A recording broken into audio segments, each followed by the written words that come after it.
First, insert 4 channel nuts with extended threads facing away from slotted hole in rail. Then insert end caps into both sides of rail and tighten retaining screws.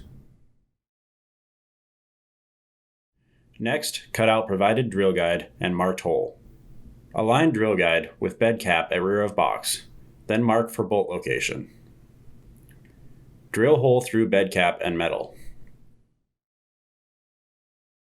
Then align rear hole in rail with drilled hole in bed cap.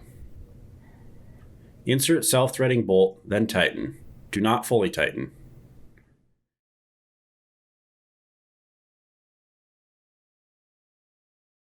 Ensure rail is parallel with inside edge of bed cap. Using holes in rail as template, drill hole through bed cap and metal at middle and front of box. Next, insert self-threading bolts into middle and front holes. Tighten bolts until flush.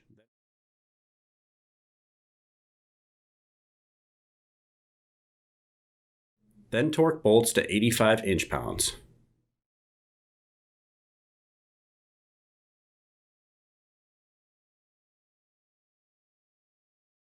Repeat steps on opposite side. For remaining truck rack installation, refer to standard instructions.